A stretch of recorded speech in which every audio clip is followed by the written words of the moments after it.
중국은 관영 신화통신 기사를 외교부가 공식 게시하는 방식을 통해 양국 회담의 결과를 공표했습니다. 이에 따르면 시 주석은 한반도 비핵화 목표를 반드시 지켜갈 것이며 전쟁과 혼란에 절대 동의하지 않는다고 강조했습니다. 한반도 문제는 최종적으로 대화와 협상으로 해결해야 하며 한반도 평화와 안정 유지에 중요한 공동이익이 있다고 말했습니다. 이번 회담은 주한미군의 고고도 미사일 방어체계, 사드 배치를 둘러싼 양국 갈등 국면의 전환점이 될 수 있으리라는 점에서 기대를 모았습니다. 진증이 베이징대 교수는 후퇴를 경험했지만 앞으로 나아가자는 시 주석 발언에 주목했습니다. 관계 개선과 사드 문제는 분리해 대응하려는 움직임으로 보인다는 평가입니다.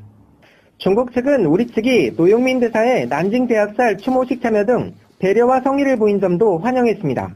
랴오닝대의 장동민 원장은 각계각층에서 높이 평가하는 부분이라며 공통의 이해와 역사인식의 기반을 넓힌 것이라고 말했습니다.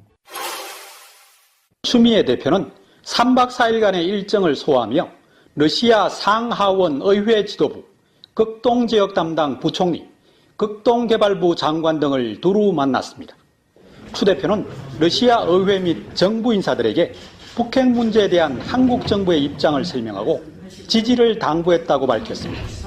한반도 비핵화와 평화적 해결 두 가지 원칙에 대해서 흔들림 없이 지지해달라 하는 그런 말씀을.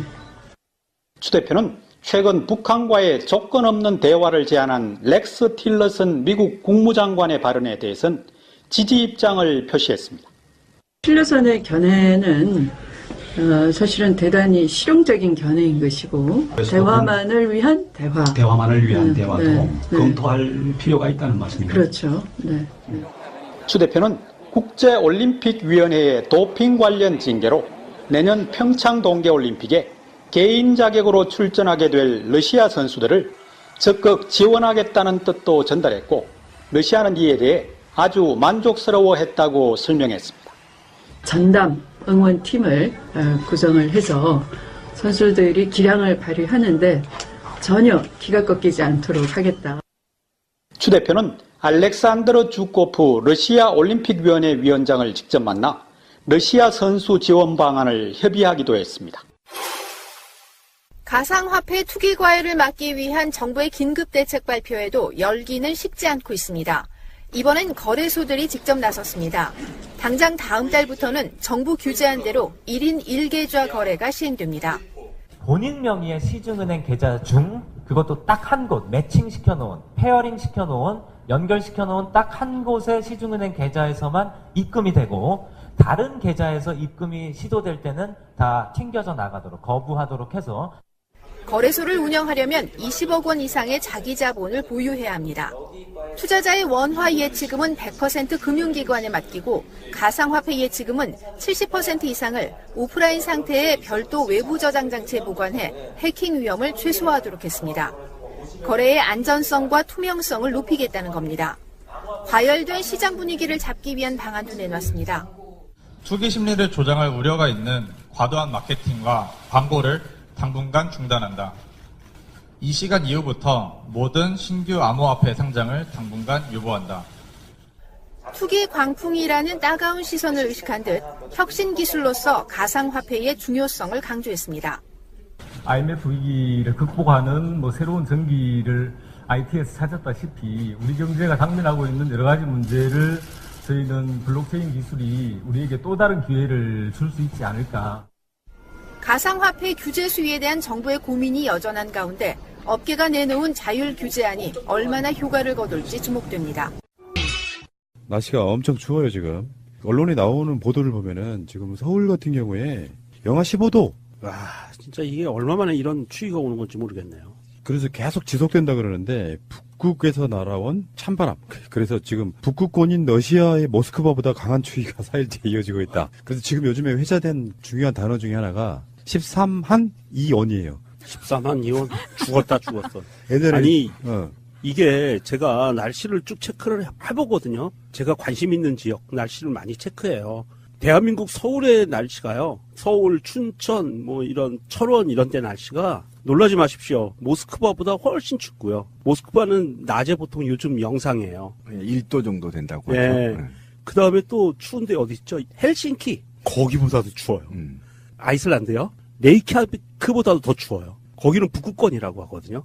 지금 대체적으로 이렇고 이 시베리아하고 캄차카 반도 빼고는 지금 대한민국이 제일 추운 것 같아요.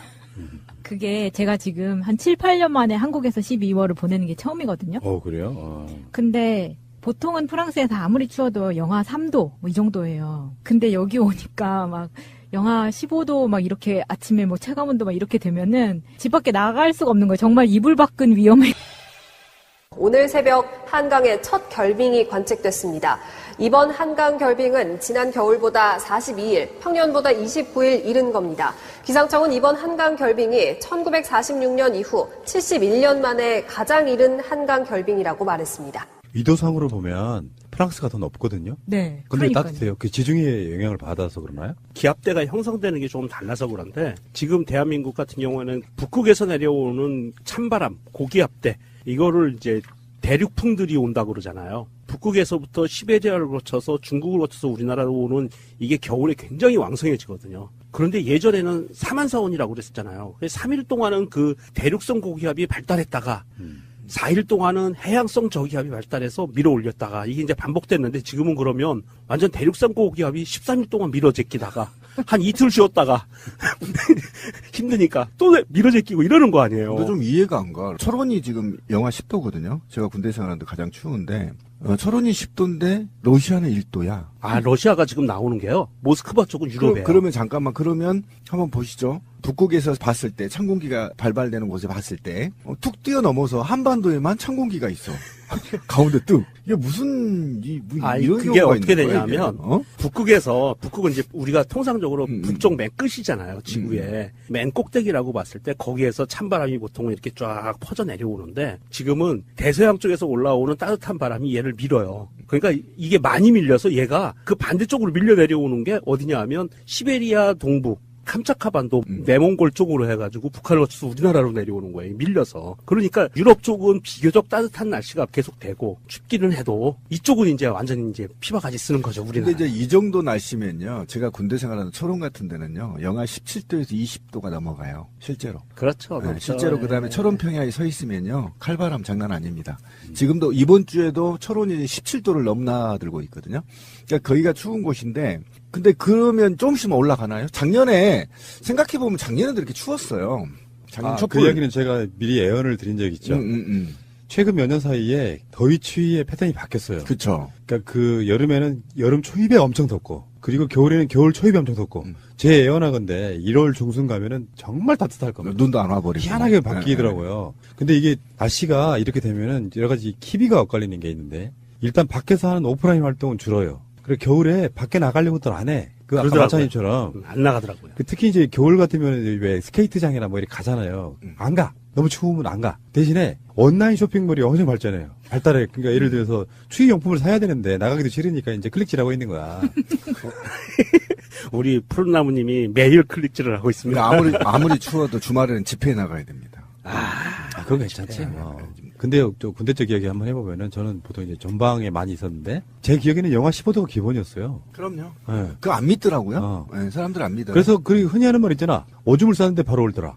실제로 그래요. 그게 어떤 일이냐면 그게 거짓말이 아니라 급속 냉동 되나요? 아니 내가 테스트를 해봤어요. 근데 철원에 임꺽정이 칼싸움하는 데가 있어요. 그 태어나고 놀던 데가 있어요. 근데 거기에 보면 승일교라는 곳이 있어요. 한탄강을 가로질러서 반은 김일성이가 그 건설을 했고 반은 이승만이 했다. 승일교의 이름이. 거기서 오줌을 싸잖아요. 그럼 밑에는 얼어서 떨어져요.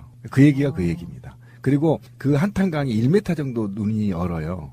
얼음이. 그러면 이 북한 탱크가 이 승일교를 폭발을 해도 그 밑으로 탱크로 그냥 온다는 거예요. 1m 이상 얼면 도하를 한다는 거예요. 그래서 겨울에 이제 공병대를 동원해서 이걸 폭파해요. 얼음을.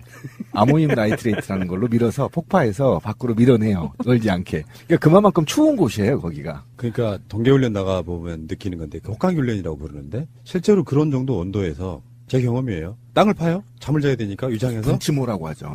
그걸 공식적으로는 야전 사부로만 파야 돼. 근데 그건 불가능하고 땡땡 얼어있는 땅이잖아요. 곡괭이 같은 거 공수해 오죠, 이제. 이미 그 지원하는 차량에서. 곡괭이, 삽 들고 가서 파요. 최소한 사람의 가슴 정도는 올라와야 돼. 그리고 그 땅을 12명이 잘 땅을 파고, 거기다가 낙엽 같은 거 깔고, 그리고 위장하고. 지붕을 만들어야 돼. 저한테 들키면 안 되니까. 특수부대는 그런 게 있어요. 특수부대는 주요 전쟁이 나면 활동지가 우리나라가 아니에요. 적의 후방. 그러니까 들키면 안 되니까 완전히 그런 훈련을 북한 애들 내려오면 왜 공비 내려왔다 그러면 산에서 못 찾는 게 그런 이유 때문이에요. 완벽한 위장을 해서. 근데 문제는 영하 밖에 15도죠. 바람 불면 거의 체감온도가 영하 30도죠. 근데 아침에 일어나가지고 물이 없어. 밥을 해 먹으려는데 시내가까지 다 얼었거든. 그렇지. 그러면 눈 같은 거 긁어 모아가지고 그걸로 밥을 열심히 했어요. 근데 제가 고참 때였는데 이 쫄병놈의 새끼들이 내가 먹기도 전에 내가 해준 밥을 지들이 먼저 처먹고 있어. 그게 처음으로 집합했던 게 바로 그 기억이 나가지고 추일한 게 그런 거예요. 예. 자, 최경환 씨 이야기부터 할게요. 우리의 최경환 씨, 최경환 군. 우리는 앞으로 군으로 부릅시다. 우리 경환군이 기재부 장관 때 이 사람이 국회 특수활동비를 올려주는 역할을 했잖아요. 돈을 그렇죠. 받고. 네. 근데 보통 이제 다른 사람들 돈 받은 사람들은 원래 받잖아요. 원래 받죠. 007 접선해가지고 북악 스카이웨이 이런 데서 받고. 예. 그런데 최경환이는 당당하게 기재부 장관실에서 받았어. 자기 의자에 앉아서 집무실에서. 그리고 딱 앉아서 땡땡이가 하는 말이 원장님께 감사하다고 전해드리세요. 미친 새끼. 안 걸릴 줄 알았어, 그러고? 근데 야, 저는 진짜. 국회가 지금 이 사건 관련해서 국회가 좀 뭔가 착각을 하고 있는 것 같다. 집단 살인 방조죄로 국회의원들 다 지금 걸릴 가능성도 있어요. 만약 동대구역에서 활복자 사람 어떡할 거예요? 예? 아주 웃을 일이 아니에요, 지금. 아니, 며칠 이게 왜 그러냐면 며칠 있으면 구속될 건데, 뭐. 경환군은 정확하게 증거와 증인이 있어요. 그렇죠. 이거 유죄예요. 그리고 돈도 다발로 5만 원권을 두 다발, 5천만 원씩 두 다발을 묶어서 직접 국정원 금고에 있는 돈을 꺼내서 줬단 말이에요. 이게 어떻게 된 거냐면은 보통 은행에 찾으면은 단위별로 이렇게 얇게 묶어져 있잖아요. 그렇죠. 100장씩. 그 100장씩 묶어져 있는 거를 깨를 다시 묶어서. 풀어가지고 다시 한 묶음으로 만드는 그렇지. 거예요. 그 두 묶음 갖다 주니까 이 새끼들, 이 자식들, 이 개새끼들 마인드를 모르겠어. 아니 돈을 그렇게 국정원에서 갖고 오면 어떻게 감당하려고 당연하다는 듯이 원장님께 감사하다고 전해드리세요. 그리고 청와대 좀 늘려라. 특수활동비 이렇게. 아니, 그러면 1억 원을, 현금 1억 원을 집무실에서 받을 정도면, 그럼 밖에서는 얼마를 근데 받았다는 이게 얘기예요? 기자들이 잘못 쓰고 있어요. 제가 이 유심히 이제 보면은 이게 지금 의원이라고 자꾸 기사들이 의원이라고 쓰니까 의원실에 받은 것 같은데 그렇지 않습니다. 저는 의원실에서 받는 건 좀 사회적 그 범죄 행위가 좀 완화된다고 보거든요. 근데 이건 공무원인 광화문 정부청사 최 장관 직무실에서 받은 그렇죠. 거예요. 기재부 장관 집무실에서. 예, 경제부총리랑 겸직할 때였거든요. 네. 그러니까 현직 공무원이 그렇죠. 그냥 5,000원짜리 두 다발 1억을 받았어요. 5,000원짜리 두 다발? 그거 얼마나 된다고? 5만원짜리 두 다발. 1억. 예, 1억을 그냥 받았어요. 그러니까 그러면 이거 밝혀진 이게- 것만 1억이야. 이거 굉장히 심각한 범죄입니다. 이게 뇌물 1억이면요. 형량도 꽤 길어요. 네, 굉장히 깁니다, 이게. 이 양반 최경환 군, 이 최경환 군 형기를 다 마치려면 성인 돼서 나오겠는데? 옥사하시겠네. 뭐 다른 방송 얘기가 나오겠습니다만 최순실이 지금 25년 구형 받았잖아요. 그렇죠. 네. 그러면 최경환도 최소 10년 구형은 10년 이상이죠. 구형은? 네. 1억 이상이면 10년 이상 나와요. 그러니까 구형은 그 정도 될 거고 아마 검찰이 정당한 법 논리로 25년 구형했으면 25년 때리면 돼. 뭘 그것도 깎는 게 관례가 됐을까 싶어. 대한민국 판사가요, 요 며칠 보여준 관행에 의하면 검찰이 25년 구형했으면 아마 판사는 이렇게 내릴 것 같아요. 30년. 저도 그렇게 봐요. 이번에 장시호도 높여서 했잖아요. 그러니까 한 5년을 더 30년대. 때려주든지 아니면 무기로 바꿀 것 같아요.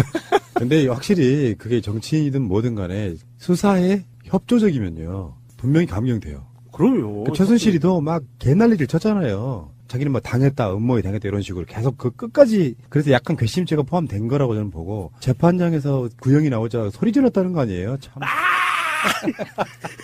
어쨌든 국회에서 저는 이게 촛불의 민심이 얼마나 무서운지를 모르는 곳이 저는 자유한국당과 국회 그리고 법원인 것 같아요. 솔직히 말하면. 네. 근데 이거는 그냥 이거 의혹이 제기된 게 아니라요. 전 국정원장이 내가 갖다 줬다 얘기를 한 거예요, 지시해서. 준 놈이 줬다 그런 거예요. 그다음에 그것도 기조실장한테 챙겨서 갖다 줬다라고 정확히 말이 돼 있고 자기 입으로 얘기한 거란 말이에요. 전 국정원장이. 그럼 명확한 범죄임에도 불구하고 국회에서 방어를 해준다는 게 이게 가장 큰 문제라는 거예요.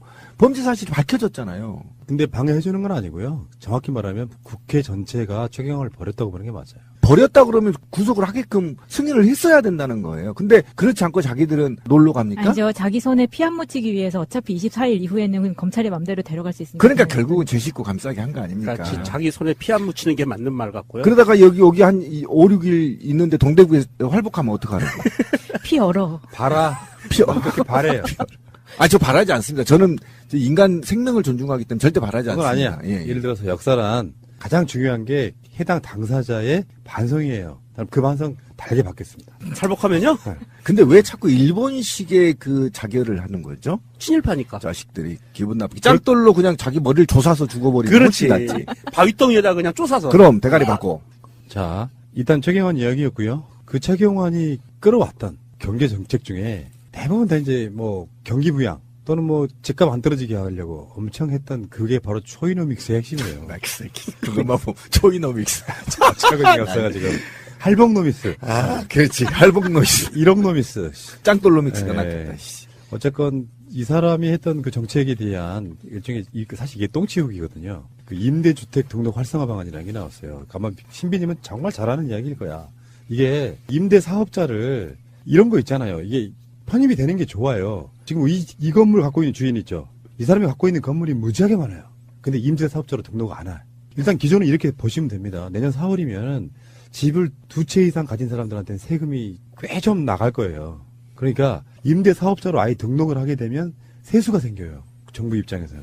그러니까 그 등록을 하게 되면 최소 8년 정도는 임대 사업자 허가를 내고 하는 겁니다. 2018년 4월 1일부터는 지금 다주택 소유하게 되면 문제가 되죠. 그러니까 안 그러면 팔아야 되는 부분이 네. 있어요. 팔든지 그냥 감내하고 세금 많이 내든지. 그러니까 정부 입장에서는 이렇게 이야기를 하고 싶은 거예요. 임대 사업을 제대로 하려고, 그러니까 이게 집이 필요한 내 집 말고 다른 집이 있다는 것 자체가 어떤 경우는 뭐 재산 증식의 목적도 있겠지만 이게 결국은 투기로 간다는 거죠. 맞습니다. 그래서 실제로 필요 없는 집을 갖고 있는 것은 임대 사업자로 볼 수밖에 없다는 개념인 거고. 그러니까 집을 팔기 싫으면 임대 사업자로 등록해서 정당하게 수익을 창출해라 이런 거거든요. 맞습니다. 네. 지금 대한민국이 이렇게까지 오게 된 원인 중에 가장 큰 원인 중에 하나가 사실은 부동산 투기거든요. 맞습니다. 이 부동산 투기 국가가 광풍에 방기한 거죠. 예, 부동산 투기 광풍에 발언졌던 사람들이 우리 80년대, 70년대 특히 70년대 운동권에 있었던 사람들의 세대예요. 그 사람의 세대들이 부동산 광풍으로 부자들이 됐어요. 그리고 대부분 지금 50대 후반에서 60대 정도 된 분들이 부동산 부자들이 많아요. 그 시류에 잘 편승했기 때문에. 그러니까 그게 이제 운동권이 아니라 베이비붐 그러니까 세대. 베이비붐 세대. 그런데 지금 그게 왜 문제가 되냐 하면 이 사람들 일부의 소수로 끝났으면 문제가 안 되는데 이 사람들의 성공 신화를 보고 전 국민이 부동산에 매달리게 돼요. 그러면서 없는 돈 빚을 내서 은행에서 빚을 내서 무리해서 집을 산다는 거죠. 그러면서 내가 한 달에 200만 원을 버는데 이자를 50만 원, 60만 원, 70만 원 이렇게 내고 있어요. 그러면서 이게 이제 하우스포어로 전락을 하고 언젠가 오를 거를 기대하면서. 그렇죠. 기대하면서 제가 많이 만나요. 그런 사람들을 많이 만나는데 그러면서 이게 부동산 시장의 안정을 못 가져가고 안정이라는 말은 부동산이라는 게 주거라는 개념으로 가야 되는데 이게 투기와 재산 증식의 수단으로 가기 때문에 한 사람이 수십 채 수백 채씩 소유하고 있고 이거를 굴린단 말입니다. 그리고 정말 필요한 사람들은 살 집이 없어요. 그리고 원룸에서 살고 결혼해서 신혼 부부들이 원룸에서 사는 것들도 제가 많이 봤어요. 새가 날아든다는 여러분들의 하트를 먹고 삽니다. 잊지 않으셨죠? 에피소드 제목을 누르고 플레이가 되면 오른쪽 위에 하트를 꾹 눌러주세요. 오늘도 감사합니다. 더 많은 분들이 들을 수 있도록 하트 꼭 눌러주세요.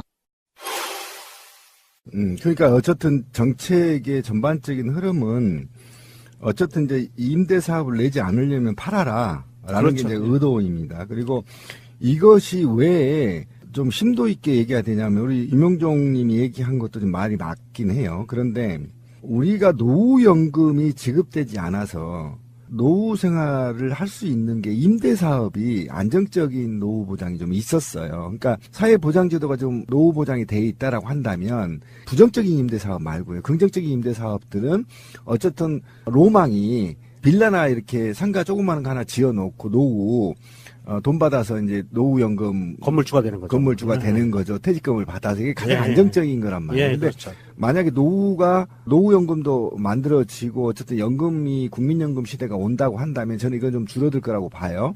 근데 이거를 이제 이번에는 그런 사람들 연간 어쨌든 167만 원 이하의 임대 소득에 대해서는 뭐 세금이 전혀 오르는 게 아니고요. 대규모 이제 임대 사업자들인데 실질적으로 이제 수십 채 수백 채를 갖고 있으면서도 불구하고 임대 소득이 몇 억씩 몇백억씩 벌고 있음에도 불구하고 세금을 전혀 안 내고 있으니 이제 임대 사업자로 등록을 해서 이게 미국이나 선진국은 다 이렇게 해요. 그러니까 그럼요. 선진국으로 가기 위한 부동산 정책의 일환이다. 맞습니다. 그리고 부동산 시장을 아까 유명종님이 말한 대로 안정화시키는 과정이고 임대 사업이 불필요하게 과다하게 있는 사람들 이제 팔아라.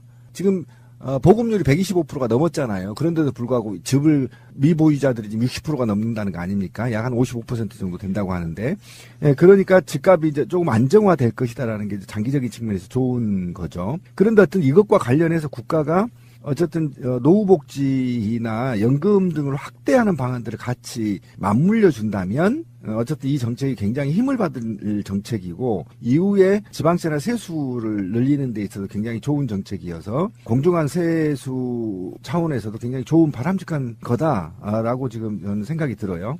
대한민국이 정부가 바뀌고 나서 이 부동산 정책으로 인해서 복지 시스템이라는 것을 우리가 봐야 됩니다. 지금 대한민국 정부가 문재인 정부가 표방하고 있는 주거 정책은 복지 차원에서의 주거 로드맵이에요. 줄여서 얘기하면 주거복지 로드맵이라고 하는데 주거를 복지 차원에서 가야 된다라는 그런 큰 그림을 갖고 가고 있는 거거든요. 그 일환으로 지난 가을에 그런 뉴스가 잠깐 나왔었어요. 기억하고 계신 분들이 있을 겁니다.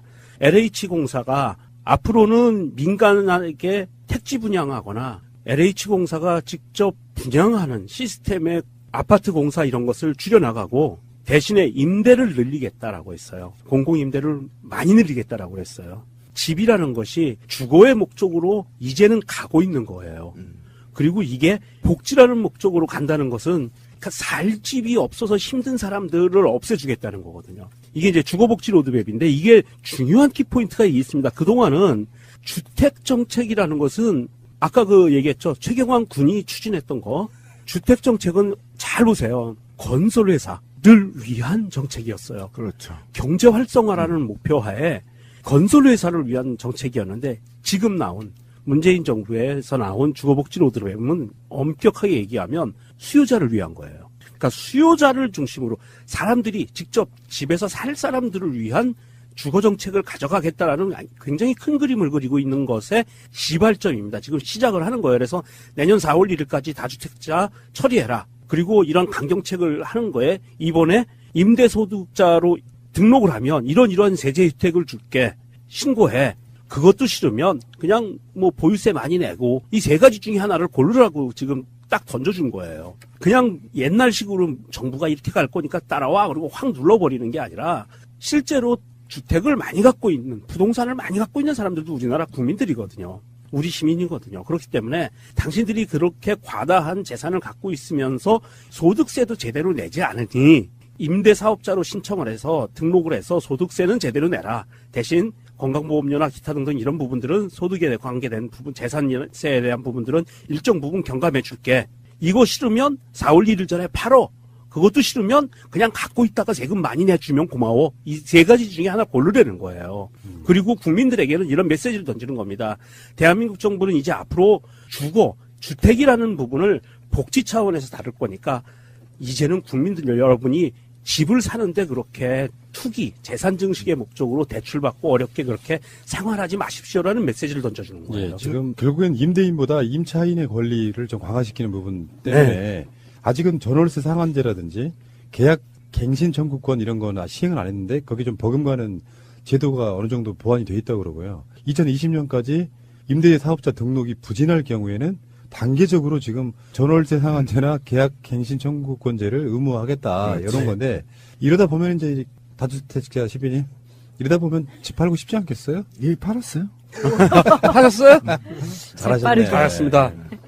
어쨌든 이게 아까 명종님이 얘기한 게 이제 정확한 것 같아요. 그러니까 이게 이제 집주인도 피해가 안 가고 세입자도 피해가 안 가고 이게 이제 데이터베이스화 되면 이런 얘기가 없죠. 갑자기 막 그 뭐 30% 올려달라고 해서 쫓겨나는 그렇죠. 이런 일이 없도록 이제 국가가 전체적으로 관리를 하겠다는 것이고, 중기, 장기 임대사업자들에 대해서는, 장기 임대사업자에 대해서는 별 피해가 없어요. 그러니까 의료보험이 가장 큰 문제인데, 의료보험 같은 경우 다 지금 감면해 주겠다는 거 아닙니까? 그래서 등록을 유도하겠다는 것이고, 근데 이게 버틸 수가 없어요.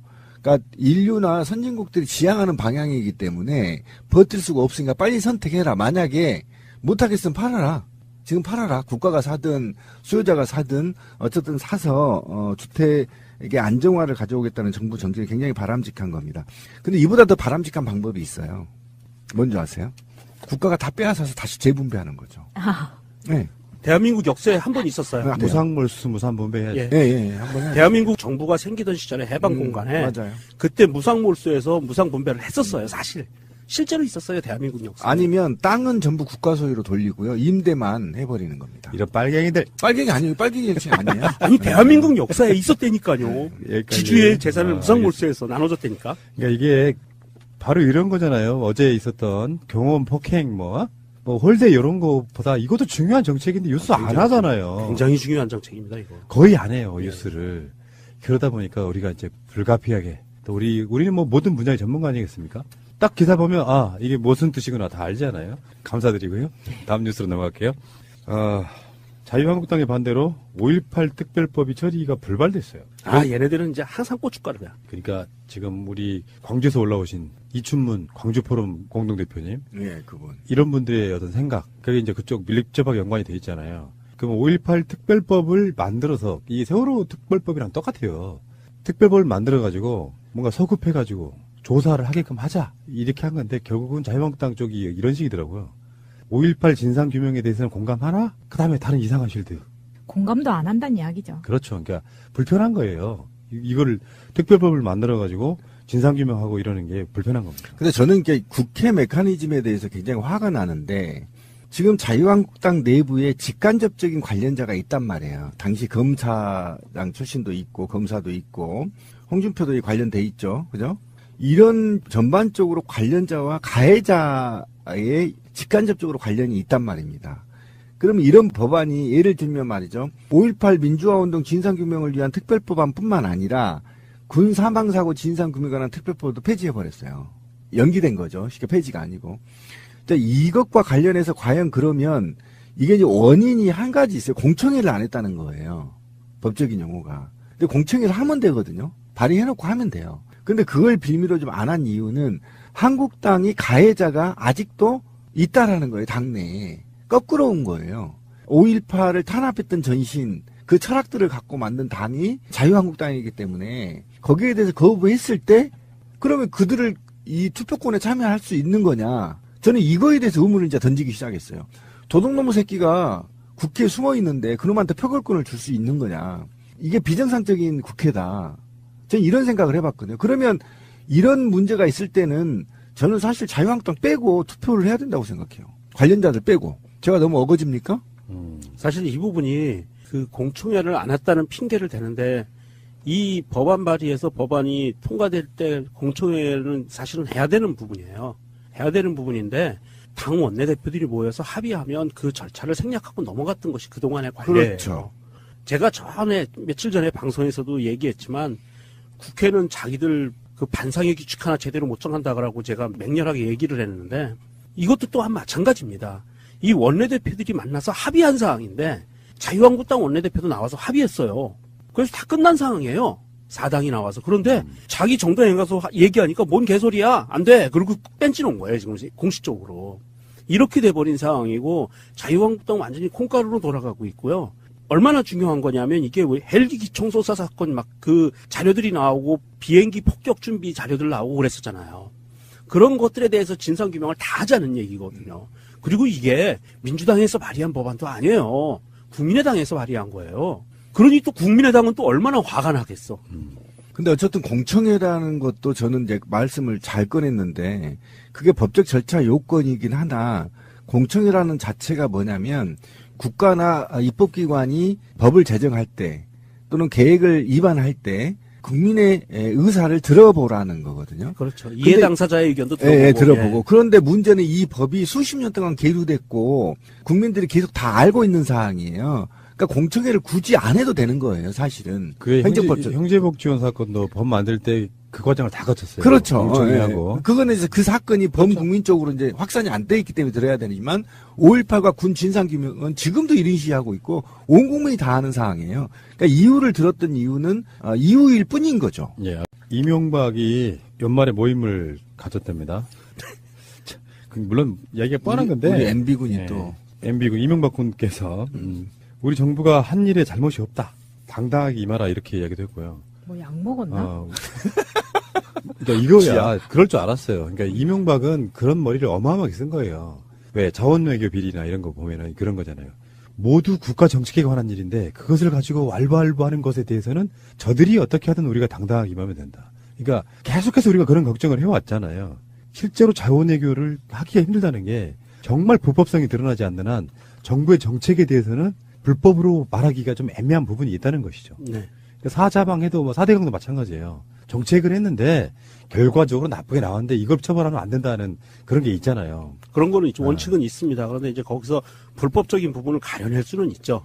불법적인 부분을 가려내서 그 책임 소재를 추궁할 수는 있고요. 그러니까 결국은 지금 이명박이 국민들은 지금 구속 수사하라는 게 이명박 정부 수사라는 게 80%가 넘는데 이들은 지금 자기 임기 있을 땐 장차관과 친이계 의원들 그다음에 수석 비서관들을 만찬해서 이들한테 지금 특별 지시를 내린 겁니다. 우리 정부 한 일 잘못 없다. 당당하게 임하라. 이거는 범죄 사실을 은폐하려는 모임이었거든요.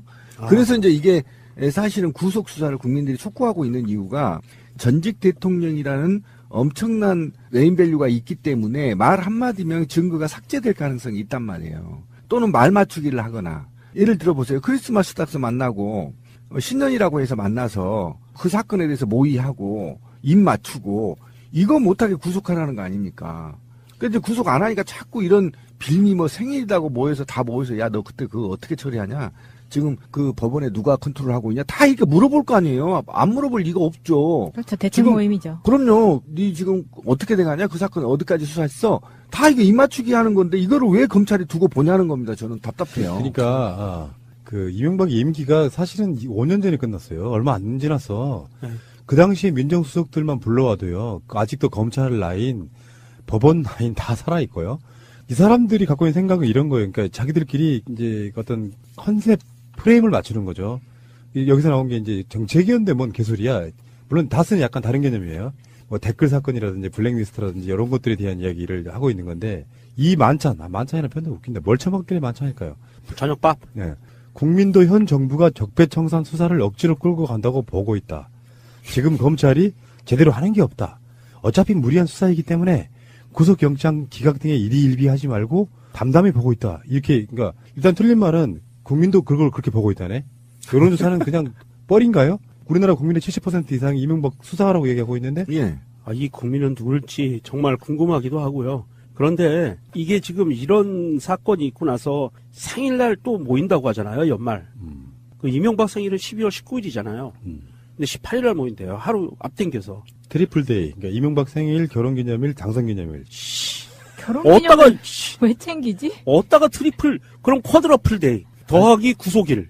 이상하게 엿먹이기 방식이 있었는데 예전에 왜 그 통합진보당 해산시키는 것도 박근혜 당선일에 시키는 뭐 이런 그 약간 모욕주기 이런 느낌이었어. 18일날 구속하면 참 좋겠다. 그러니까 19일날 포토라인에 최소한 포토라인에 쓸 수 있는 그런 거면 좋겠는데 문제는요. 이 하루 전날 한다는데 이날 자유한국당 바른정당 이쪽에서 국회의원들하고 전직 고위 관료들 비서들 장관들 다 참가한다고 그러는데 우리 이 참가하는 인간들의 리스트를 한번 제대로 만들어놔 봐야 될 것 같아요. 그러니까 이거예요.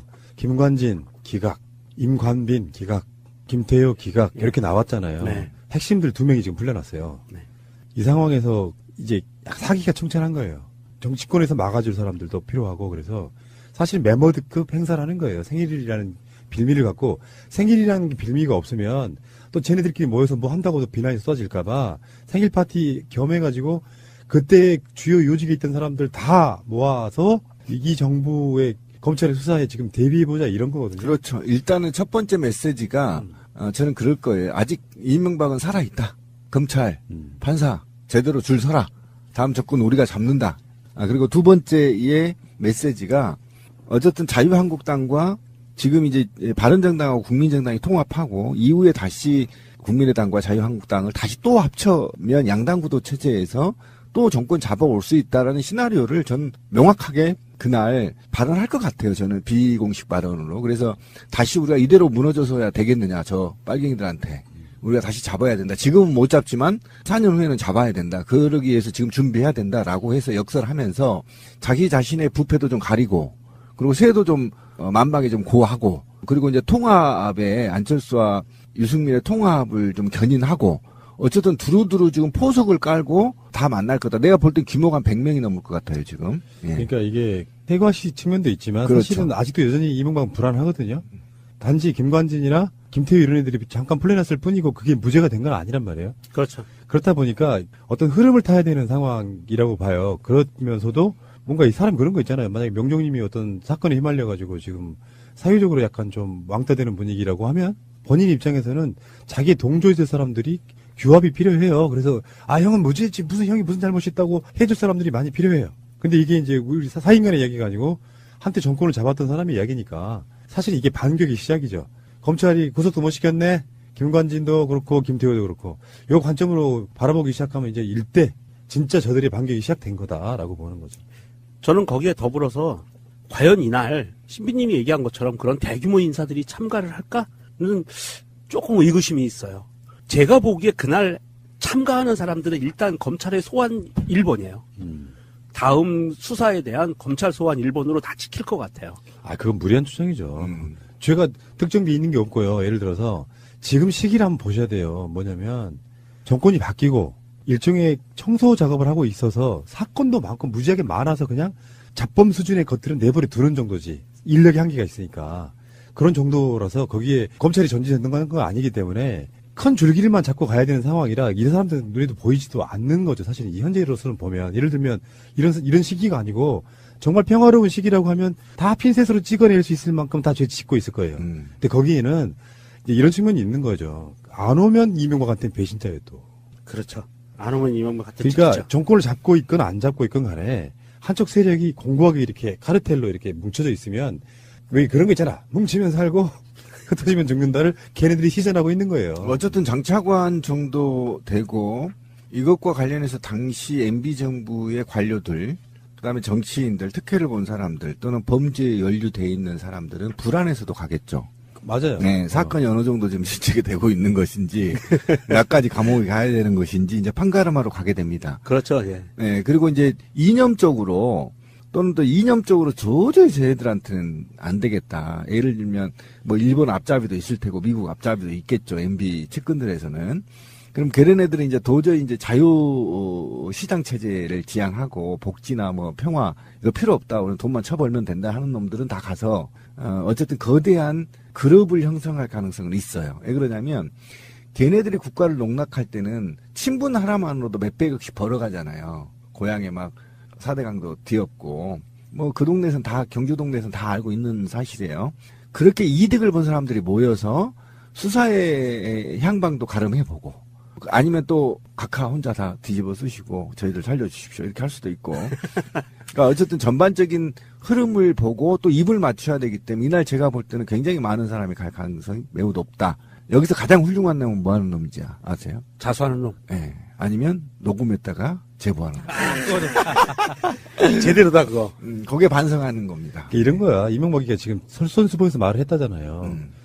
모두 국가 정책에 관한 일인데 그것을 가지고 왈가왈부하는 것에 대해서는 저들이 어떻게 하든 우리가 당당하게 임하면 된다는 이 말이 전파되는 어떤 뉘앙스에는 배신자는 죽여 등등 여러 가지가 다 포함되어 있는 거예요. 그러니까 이게 이명박이 정말 나이도 이제 80 다 돼가거든. 난 좀 역사와 민족을 위해서라도 이 새끼는 뭔가 좀 자기 스스로가 반성 없이는 내가 보기에 얘 시체도 안 썩을 거야. 죽어도. 아이씨. 선배님이 말씀해 주신 소중한 가르침을 이야기 한번 해보려고 합니다. 민주주의의 반대말은 관료주의! 맞습니다. 그렇죠. 지금 현재 관료주의의 폐해적으로 나타나는 게 해수부 관련해서, 세월호 관련해서 6월 은폐, 이것도 저는 관료주의라고 보고요, 일단은. 그게 어떻게 얽혀있던 간에. 그 다음에 이번에 비트코인, 이 대책에 대해서 발표를 하려고 했는데 몇 시간 전에 그게 유출됐대요. 이낙연 총리가 정말 화가 머리끝까지 난 거예요. 이게 비트코인에 대해서는 찬반 양론이 분분하더만요. 이게 미래의 화폐인 걸 인정해야 된다. 실체가 없다. 막 분분한데 정부 입장에서도 정말 전향적으로 이걸 확 끌어당길 수는 없을 거라고 봐요. 근데 우리나라가 지금 비트코인 통화량이 세계 3위입니다. 네, 이미 거래 규모가 코스피랑 맞먹어요. 네. 그러니까 이게 인정할 수도 없고 인정하지 않을 수도 없는 부분이 있어요. 그러니까 정부의 인식도 야 이건 가상화폐인데 무슨 통화 이게 무슨 돈이야라고 마냥 밀어낼 수도 없어요. 현실로 인정하느냐 마느냐도 어느 정도 시간이 좀 걸릴 거라고 보는데 여기에 이 관료주의적인 모습들 때문에 문재인 정부의 개혁에 약간 뭐랄까 좀 생채기가 나는 거예요. 그 해수부에 관련해서도 제가 봤을 때는 그래요. 뭐 일부 유가족 분들이 처벌하지 말아달라는 것까지 했지만 해수부 자체적으로는 이제 징계를 한다고 하는 것은 그들 나름대로 봤을 때 여러 가지 차원에서 뭐랄까 어떤 문제가 노출된 게 아닌가 이런 생각이 좀 들고요. 그러니까 저는 이제 이게 두 가지로 관료주의를 두 가지로 이제 얘기를 좀 해야 되는데, 그러니까 지금 문제는 한국 사회의 공직사회 계급의 문제라는 겁니다. 이 계급주의가 있어서 윗사람의 명령을 부당하게 내렸다 하더라도 이거를 거부할 수가 없어요. 거부하면 승진과 발령이 불이익을 받기 때문이에요. 그러면 위에서 까라면 까는 구조가 잘못돼 있어요. 일단 이게 너무 억울할 거예요. 왜냐하면 수십 년 동안 9급부터 10급이었었죠. 지금 9급이 없어졌지만 10급부터 1급까지 나열을 시켜놓고 너 말 잘 들으면 월급도 많이 받고 진급도 빨리 시켜줄게. 너 금방 개과장 국장 될 수 있어. 막 꼬신단 말이에요. 너만 일 잘하면 돼. 그래서 나한테 줄 서. 그러니까 공직사회가 관료주의가 그것 때문에 망가지는 거예요. 줄을 서요. 그래서 그 줄을 잘 쓰는 사람은 빨리 진급을 하는 거고 못 쓰는 사람은 그냥 병반처럼 놀아다니는 거예요. 저처럼 노조에 줄 서면 잘리는 거고. 그러니까 이런 구조가 돼 있는 구조 때문에 이들을 처벌을 할 것이냐 말 것이냐의 문제가 지금 세월호 유가족들이 고민하고 있는 겁니다. 그리고 고민한 것과 동시에 어쨌든 선처를 세월호 유가족이 말한 게 이 부분이다. 만약에 미국처럼 선진국처럼 공무원이 계급이 없어. 그리고 책임자였다. 그러면 이거는 당연히 엄단, 사형까지 받아야 됩니다. 제가 세월호 때문에 화가 났던 건 뭐죠? 이거는 공무원인 지위라는 것을 떠나서 이 사람들은 평생 사람이 물에 빠지면 건져야 되는 의무감을 갖고 있는, 그리고 거기에 따른 훈련을 다 받는 공무원이에요. 그러면 사람이 물에 떨어지면 생각할 게 아니라 몸이 먼저 움직여야 돼. 뛰어들어서 건져와야 되는데 관망하고 보고 있었잖아. 담배 피고 히닥거리고. 이거는 제가 분명히 그때도 얘기했죠. 윗사람이 너 담배 피고 히닥거리고 구출을 안 해도 징계 안 해라는 안도감이 있기 때문에 안 한 거라고요. 근데 그 안도감이 지난 20년 동안 바다에서 사람을 구출했다는 동물적인 감각을 상쇄시킬 만큼의 명령이 없이는 불가능했단 말이에요. 그러면 이 명령권자들은 이 명령권자에게 반항할 수 있는 힘을 하이직한테 줘야 되는 거예요. 씨발 지랄하고 나 가서 건질 거야. 뛰어내리는 겁니다. 만약에 뛰어내리는 순간 이 사람은 다음에 어떻게 되겠습니까? 인사발령과 징계를 먹게 되죠. 그냥 명령불복종죄로. 그러니까 이런 종합적인 것을 하나 해결을 해야 돼요. 지금 이게 바로 관료주의를 파괴하는 데 있어서 가장 근본적인 문제란 말이에요. 그 다음에 두 번째가 있다면 그 참사에 관련해서 과연 명령불복종죄를 거부할 만큼의 중대한 사항이 아니었느냐. 예를 들면 군대에서 상관이 부당한 지시를 내면 이에 한거하여 대응할 수 있거든요. 그럼 일반 하물며 경찰이 아 씨발 서장님 지금 당장 뛰어내려서 구해야 돼. 무슨 헛소리야 하고 마이크 던져버리고 뛰어내려야 되는 게 맞는 거냐. 제가 볼 땐 후자입니다. 뛰어내렸어야 됩니다. 거기에 대한 공무원적 책임을 받아야 되고 이런 공무원들은 다시는 공무원을 할 수 없도록 배제 징계를 해야 되고요. 연금도 다 빼앗아야 된다. 그래야 후배들이 아 저런 일 터졌을 때 그냥 미친 듯이 국민의 생명과 재산을 지키기 위해서 뛰어드는 겁니다. 그래서 저는 처벌해야 된다. 강력한 처벌해야 된다. 저 강력히 주장합니다. 이번에 세월호 6월 은폐 사건에 대해서 정부에서는요. 차관에 의해서 후속 대책을 만들었어요. 그 후속 대책에 의하면 지금 현재는 해수부 소속 일반직 고위공무원이 현장수습본부장을 맡도록 되어 있는 부분을 전문 임기제 공무원 각급으로 변경해가지고 민간인에게 개방을 했어요. 그러니까 무슨 말이냐 하면 현장수습본부장을 민간인으로 채용하겠다는 거예요. 공무원 안 하겠다. 공무원을 하니까 이놈들이 뭔가 이상하다. 지금 이게 확실히 정부에서 잡은 거예요. 느낌을. 그래서 이거를 민간인으로 바꾸고요. 기존 추진단 조직도 선체수습과하고 대외협력과라고 있었는데 이거를 수습조사지원과 가족지원과로 바꿔요. 명칭을 다 바꾸고요. 그리고 이제 뭐 진입하는 문제에 대해서 관계기관 합동 겸임 임시체제로 운영한 세월호 현장 수습본부를 현장 지원 사무소로 개편을 해요. 그래서 전임 직원, 상주 직원 이렇게 해가지고 나눠놓고요. 이런 체제로 전환합니다. 그래서 내년에 3월에 지금 세월호 직립하는 목표인데 이게 직립이 완료되면 다시 이제 증개편한다고 그래요. 조직을. 이런 것을 보면 정부에서도 이건 뭔가 문제 있어. 신비님이 얘기한 관료주의 문제가 있긴 있다. 정말 심각하구나. 라는 것을 느껴서 장을 바꾸는 거죠. 민간인으로. 이낙연 총리의 말은 핵심은 이거예요. 공직자들이 온당하지 못한 외부 세력과 내통하고 있다. 이것이 아직도 공직사회 내부에 있다는 것은 매우 충격적이다. 용납될 수 없다. 반드시 발견해서 엄단하고 다시는 그런 사람들이 공직을 무대로 딴짓을 못하도록 해야 된다. 저하고 생각이 같죠. 네. 네, 같습니다. 단호하게 해야 되고, 이제 비트코인 좀 얘기를 해봐야 되는데, 이게 얼마나 중요한 거냐면, 제가 어렸을 때요, 쌀을 사려면 조개 껍질을 주워다가 쌀을 샀어요. 나중에는 엽전을, 제가 또 한 5살 되니까 엽전을 국가가 만들어서 그걸로 또 쌀을 샀어요. 그러니까 지금 한 20대 되니까 별에서 온 그대야. 예, 20대 되니까 이제 돈이 나왔던 겁니다. 그리고 30대 되니까 이제 5만 원권이 나와서 이지랄을 한 겁니다. 다음은 뭘 만들어질까요?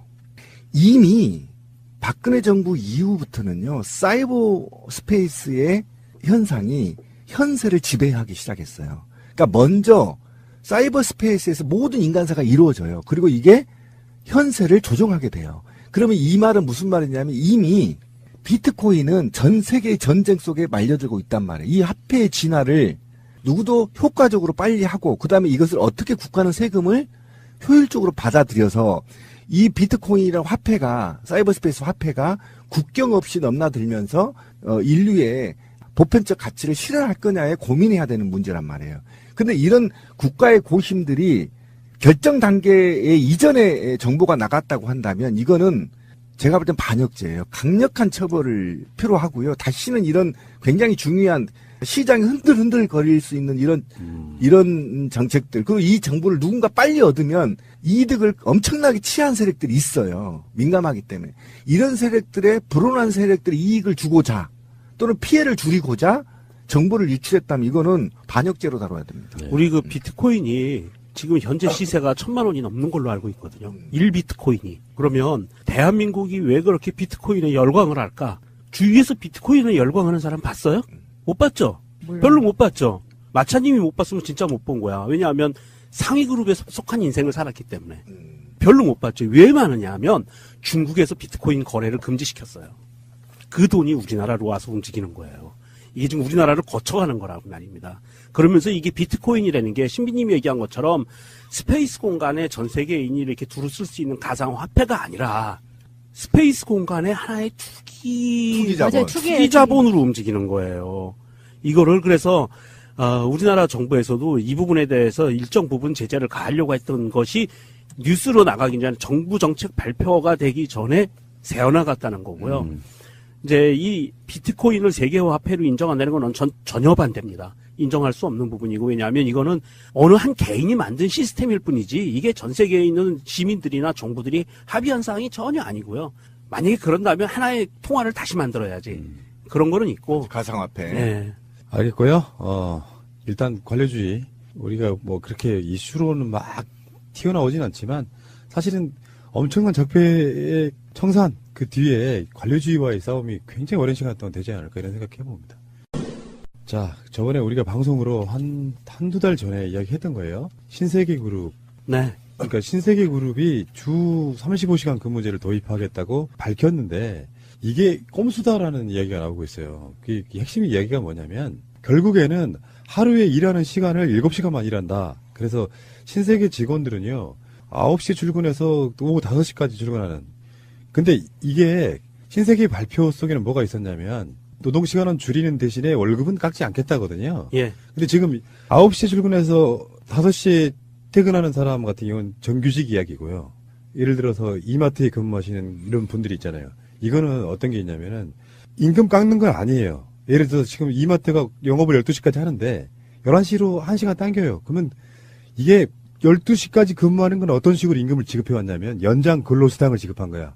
쉽게 표현하면 본봉에 포함이 안 된 거예요. 근데 우리가 통상임금에 대한 논란이 옛날에 있었잖아요. 이걸 야근의 1.5배. 볼 것이냐 안 볼 것이냐 이런 부분인데 그래서 결론적으로 말해서 지금 이마트 캐셔나 이런 걸 하시는 분들은 비정규직도 아니고 정규직도 아닌 준규직에 해당되는 사람들이라고 하더라고요. 그렇다 보니까 일하는 시간이 줄어들면 그만큼 당연히 월급이 줄어드는 부분.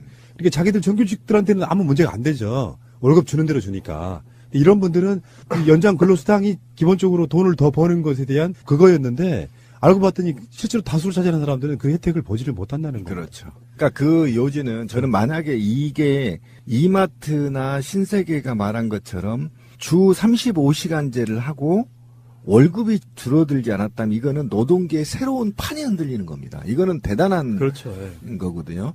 그래서 제가 들여다보니까 이거 꼼수가 있어요. 그러니까 쉽게 간단하게 얘기를 하면 지금 이마트 평균 월급 145만 원이래요. 아, 충격적이었어요. 그 부분도. 이제 평균이니까. 우리나라 10대 재벌인데. 그런데 이거를 최저임금의 6470으로 하면 시간당 500원이 좀 작은 정도로 지금 받고 있어요. 근데 문재인 정부가 2020년까지 최저임금을 10,000원으로 올리면요. 이들이 얼마를 받아야 되냐면 총 40시간을 계산하면 209만 원을 받아야 돼요. 그런데 이제 신세계 여기서 꼼수를 치는 겁니다. 하루에 7시간을 노동하면 월 138시간을 일해요. 그러면 10,000원씩 주면 138만 원이잖아요. 맞죠? 그런데 이거를 10,000원으로 계산하면 얼마를 받아야 되냐면 이분이 183만 원을 받아야 되잖아요. 맞죠? 그런데 지금 7시간으로 계산하면 얼마를 받게 되냐면 167만 원을 받게 됩니다. 이해 가시죠? 굉장히. 그러니까 결과적으로 총액 대비해서 문재인 대통령이 정책대로 10,000원을 최저임금으로 하면 이분들은 캐셔들이라고 얘기해요. 적어도 2020년 이후에는 적어도 183만 원을 최저 일을 해도 받는단 말이에요. 야근수당 빼고 본봉만 딱 받는단 말이에요. 그런데 이 방식으로 하면 26만 원이 줄어든. 그래서 나온 얘기가 이건 개 같은 얘기인 겁니다. 이게 지금. 두 가지 차원에서 봐야 되거든요. 하나는 문재인 대통령의 정책들 중에 노동시간 단축이 있어요. 그래서 지금 재벌이나 이런 기업들이 화답하는 것처럼 딱 내놨어. 노동시간 단축할 거예요라고 해서 내놨는데 알고 봤더니 그 뒤에 숨어있는 꼼수는 임금을 줄여서 그러니까 이렇게 된 거야. 12시까지 영업하던 걸 1시간만 줄이면 그 시간에 오는 사람들은 11시까지 오는 사람들이 더 많아질 거예요. 그렇죠. 대신에 그 1시간에 대한 임금은 전략할 수가 있는 굉장히 머리 좋은 놈들이에요. 꼼수고요. 그 다음에 거기보다 더 악랄한 게 있어요. 이마트가. 당신한테 녹음 5시에 끝내고 집에 가. 그런데 권 PD가 30분만 더 해주고 가라. 졸라. 갈 수 있어요? 못 가죠. 이게 맹점이에요. 그러니까 돈은 줄이고 일은 더 시켜 먹겠다는 겁니다. 가란 말이야. 그렇게 하면 속 시원하지. 근데 안 가. 그 다음에 잔업이 있잖아. 은행이 보통 4시에 문을 닫죠. 몇 시에 은행원들이 퇴근한지 아세요? 저녁 8시, 9시가 기본이에요. 진짜 그러더라고. 결산을 해야 가거든요. 그래서 임금이 있는 겁니다. 그러니까 이들은 임금 안 주고 일 시키겠다. 잔업이 있는데 어떻게 갑니까? 그러니까 이중으로 노동력도 착취하고 월급도 낮추고. 와, 이 꼼수가 앞으로 엄청나게 나타날 겁니다. 그런데 이 꼼수를 국회가 일부 눈 감았죠. 그죠? 지금 꼼수로 지금 최저임금을 지금 식대도 포함하고 퇴직금도 포함시켜서 지금 오리지널 10,000원을 올리지 않겠다는 법이 지금 상정돼 있잖아요. 그러니까 이게 너무나 국가 정책을 시행하는데 쉽게, 그러니까 대기업들이 우습게 하는 거예요. 어차피 저거 10,000원 무너질 거야. 두고 봐봐. 지금은 뭐 문재인 정부가 시퍼런 칼날을 달고 있지만 한 3년 차 지나가면 계속 공격하면 무너질 거야 라고 생각하고 계속 구멍을 뚫고 있는 겁니다. 대기업들이. 이 정용진이 혼자 멋있는 척은 다 했는데 말씀하신 것처럼 하루 8시간에서 7시간으로 줄인다고 해서 이 노동량이 줄어드는 건 아니거든요. 그렇죠. 할당되는 노동량은 똑같은데 1시간 줄여들었어. 그렇으면은 자기가 솔선수범해서 1시간을 더 일을 한다고 치면 그건 너의 잔업이기 때문에 그렇죠. 회사에서는 그걸 해줄 필요가 없다. 이런 식으로 대응을 하는 거거든요. 그래서 지금 생각 있는 사람들은 금요일을 예전 토요일 반공일처럼 하자. 그래야 그게 진정한 그 노동 시간 단축이지. 지금 OECD 가입국가 중에 가장 많잖아요, 노동 시간이. 그러니까 이게 정말 그 이명박 같은 꼼수인데 이렇게 해서 연간 인건비 절감 액수가 500억 원 정도 추산된답니다. 근데 이마트 영업이익 작년 영업이익이 5,469억이었어요.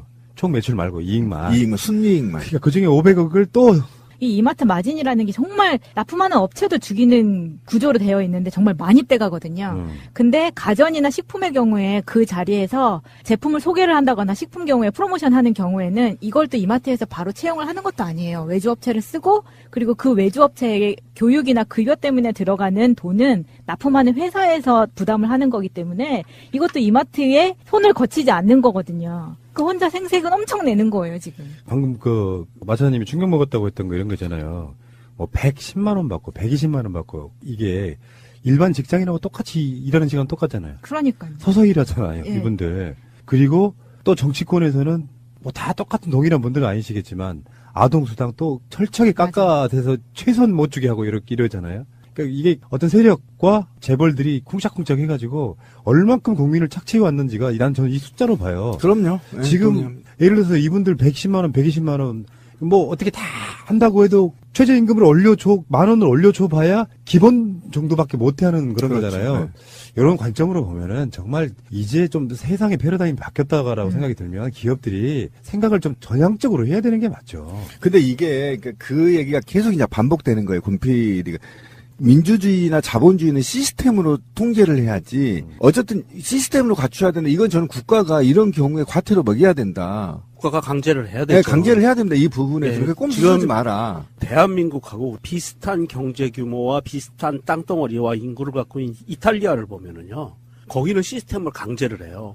그래서 실제로 제가 본 사람들입니다. 할아버지 할머니인데 평생을 할아버지는 구두 닦기를 했고요. 할머니는 평생을 마트에서 계산원을 했어요. 캐셔를. 그런데 그 두 분들이 아파트도 있어요. 자기 아파트. 그리고 머리 하얘져서 퇴직하고 나니까 연금을 한 명당 200만 원씩 받는데요. 그런 시스템이라는 거지. 그게. 말씀을 잘했는데 거기에는 깨어있는 시민들의 조직된 힘이 있었던 국가들입니다. 어르신 말씀. 이거 있을 때 이마트 가서 우리가 전화질하고 막 싸워줘야 내 이득이 나중에도 챙긴단 말이에요. 사실은 자유한국당은 절대 국민의 80% 편이 아니에요. 아까 말했잖아요. 자본하고 쿵딱쿵딱해서 돈 받고 자본의 이익을 챙기기 위해서 소수의 이익을 챙기기 위해서 만든 당이 자유한국당 말이에요. 정확히 얘기하자고요. 근데 거기에 대해서 절대 앞으로는 그럴 수 없도록 우리가 강제하고 깨어 있어야 된다는 거죠. 예. 이마트가 아까 말씀하신 것처럼 그 최저임금으로 해서 월급이 정말 작잖아요. 그런데 마트 중에서도 정말 과도한 친절을 강요하는 업계 중에 하나거든요. 근데 예를 들어서 제 친구가 그 수산물 쪽에서 일을 한 적이 있었는데 거기는 생선의 살이 너무 적다는 이유로 이 친구가 무릎을 꿇었다는 이야기를 들은 적이 있어요. 그러니까 이렇게 갑질하는 고객이 있을 때 회사가 직원의 어떤 보호를 해주지 않고 무릎을 꿇린다는 건 사실은 이 친구가 그 회사를 그만두고 나서도 정신적인 타격이 있었거든요. 그런데 제가 이마트와 같은 이런 큰 마트 중에 최근에 우리나라에 들어온 이케아 있잖아요. 이케아도 푸드코트가 있거든요. 네. 근데 거기 갔다 온 사람들이 놀란 것 중에 하나가 이거예요. 이케아에서 일하는 직원들은 이런 과도한 친절이 전혀 없어요. 그냥 사람 1대1의 사람과의 관계로 일을 하는 거예요. 푸드코트에서 아이스크림 퍼주는 아저씨. 당연한 사회죠. 네. 예. 그리고 그런 아이스크림을 파는 사람도 예쁜 언니가 퍼주는 게 아니라 50대 아저씨가 퍼주시거든요. 이런 것들을 철폐하는 게 이마트가 우리나라에서 업계 일이라면 그런 것부터 해줘야 된다는 거죠. 예. 알겠습니다. 아직 멀었어요. 아직 멀었어요. 뭐, 이명박이만 잡아놓으면 되는 개혁이 아니고, 이런 거 다 바뀌어야 된다고 생각이 들고요. 알겠습니다. 이번에는 중국의 어떤 언론 분석을 볼까요? 네네. 중국의 사회과학망 분석을 보면 역시 전문가들이 한중 협력으로 동북아 평화 안정이 보장이 되었다 이렇게 분석, 아주 중국도 굉장히 긍정적 평가를 하고 있습니다. 그리고 중국망이라고 하는 언론은 문재인 대통령이 방중 일정으로 본 한중 이익의 공통점을 발견했다 이렇게 되고 있고요. 하나 추가로 제가 말씀을 드리면, 중국의 관영 매체들이 본격적으로 어젯밤 오늘부터 한중 정상회담에 대해 대대적으로 보도를 하기 시작했습니다. 네, 뭐 CCTV를 비롯해서 그렇습니다. 신화통신, 뭐 네. 전부 지금 온라인 일면이 그렇습니다. 네, 전부 우리 방송 그래서 그 주요한 키워드는 관계 증진의 합의, 이렇게 제가 분석을 해드릴 수 있겠고요. 네네. 자, 오늘 공산당 기관지 인민일보 대표적 언론 아니겠습니까? 여기에는 일면 머릿 기사로 의장대 사열 사진을 싣고요. 두 정상이 한중 관계 나아갈 방향을 명확히 하고 안정되면서도 멀리 가도록 하자는 데 뜻을 모았다. 이렇게 보도를 하고 있고요. 지금 말씀하신 중국 중앙 TV, CCTV라고 합니다. 여기에서도 한중 관계 발전 방안을 논의했다. 이렇게 보도를 하고 있고요. 관영 신화통신.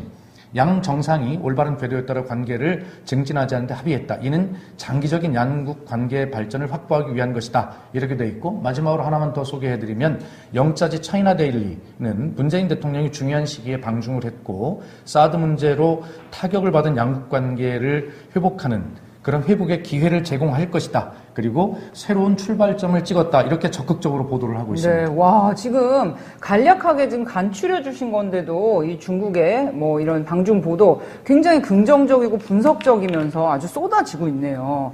게다가 영국의 BBC에서 좋은 기사 있어서 하나 찾아왔는데요. 네. 충칭 방문 이유를 아주 세세하게 분석한 기사가 있습니다. 제목이 문재인 대통령이 충칭을 선택한 이유는 이렇게 해서 역사적이고 현재적 맥락에서 문재인 대통령이 북경에 이어 충칭을 방문하는 이유에 대해 설명을 했는데요.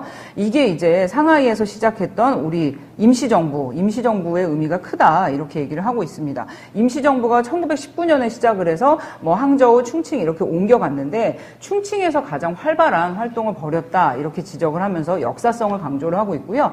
또 우리 충칭에 현대자동차 공장이 있고 또 대통령이 거기 가시지 않습니까? 그래서 그런 의미도 뭐 설명을 하면서 한국 기업에 대한 지원 사인이다 이렇게 분석을 했습니다. 기사 내용 너무 좋더라고요.